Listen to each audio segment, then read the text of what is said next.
Hello, today we are here with our English teacher at our school, Mr. David Marshall. Hello and welcome. Thanks. So if I'm not mistaken, you're a US citizen, right? That's correct. Can you present us or tell us what was the reason or why did you move from the United States here to Czech Republic and now you're a teacher here in Žďár and also in Nové Město, right?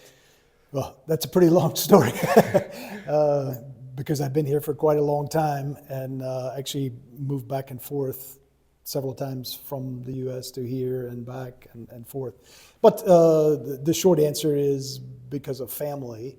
My wife was from this area, and when we had kids, we decided to choose the Czech education system for our kids, basically.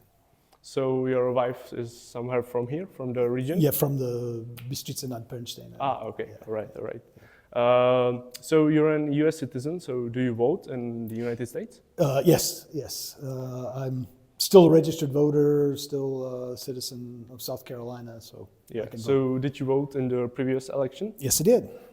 Can you tell us for who you vote and maybe give us the reason why? I voted for Trump, which might be a surprise for a lot of people, but not that I'm a fanatical Trump supporter or anything like that, but I just saw between the two main candidates there wasn't much of a choice. And I do think that many of the issues Trump was running on, I agree with much more so than Harris and Biden. So specifically, the unchecked immigration, the illegal immigration, particularly across the southern border, which has become a huge problem. And it just seemed like the Democratic Party in general just chose to ignore that. So that was the overriding issue for me. Yeah. So that was the biggest reason, or did you have any more reasons why you thought that Kamala Harris wasn't the right candidate for? Yeah. Well, that, as I said, the illegal immigration was the main issue for me. The second issue, which, because I've been living here, didn't affect me so much directly, but I could see, was just the overall economic situation. And when it seemed as if the Democratic Party, Harris, Biden, and I didn't make a whole lot of distinction between Harris and Biden since she was his vice president, but as far as policy-wise,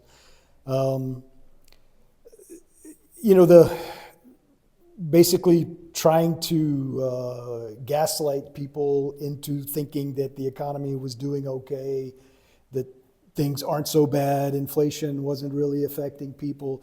They kept saying those type of things, and I could see the opposite, even the trips that I would make home and talking to my family members back in the U.S., everyone talking about how difficult it was to make ends meet and the way the prices were going up. I mean, it was clear, but yet coming from the Biden administration and Harris when she succeeded him as the candidate, they were just saying, well, it's nothing to worry about, everything's okay, it's not really affecting people, which just was not true. Okay, thank you. Has your opinion somehow changed after the first month of Trump's mandate? Because we can see many, I would say that objectively we can say that there were some controversial decisions concerning the tariffs and definitely. many other things. I can't say that I've changed my mind. I if I had to vote again between those two particular candidates, I would still choose Trump. As to the things you're pointing out, and those are good questions. Trump is not an ideal candidate for me. In most circumstances, I would not choose someone of his personality type,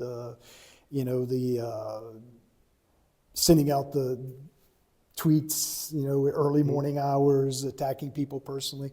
I find it distasteful, totally. But unfortunately, the system that we're in, where the American president has so much power, you've got to think about the policies. It's not just the personality, which is rather distasteful, but the policies which are affecting the day-to-day lives of people, that has to be first, I suppose. Yeah, you said that Trump isn't your ideal candidate. Right. So did you have some figure of some U.S. president from the history that would fit your expectations? Yeah, well, if you say from history, I studied history, you may remember that. So I definitely have favored presidents through history. I've always considered myself as something of a Jeffersonian, a Jeffersonian Democrat, since he's actually the father of the Democratic Party. No relation to today's Democratic Party, really, but small government, trying to stay out of people's lives, let people live as they want, as best as possible. Limited government. I've always been a conservative in that way, so. Theoretically, ideologically, Jefferson would be someone that I've always admired. But that's a long way back. You're probably thinking of more recent. In my lifetime, I think far and away the best president was Ronald Reagan. Yeah. So actually he was the first president I was able to vote for. So. Oh, okay. All right. Long time ago.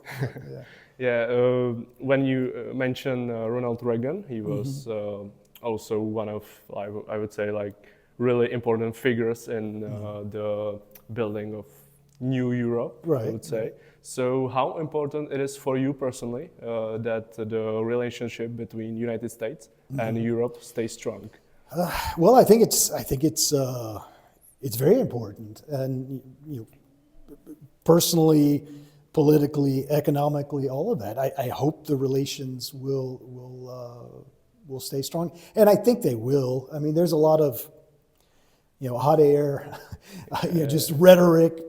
People saying things, and Trump is very prone to that type of thing. But at the end of the day, I think everyone realizes that relationship is very important. So I hope it continues. And it is that's your opinion, and it's an opinion from you who lives here in Europe. So what would you say is the opinion of the majority of the people or in the United States? That's a very good question, and to give you a more thorough, more complete answer, maybe in September after the summer, because I'm going to be spending the summer in the U.S. I'm really very curious to hear about that. There does seem to be this growing feeling in the U.S. is like kind of like if we have to go it alone, we're going to go it alone, which I don't think is the best idea, if you know what I mean by that. So we'll see how this turns out. But as I said, I'm very curious when I go back to the U.S. and I start talking with old friends and family how they view that. Yeah. All right. Thank you very much. That's all.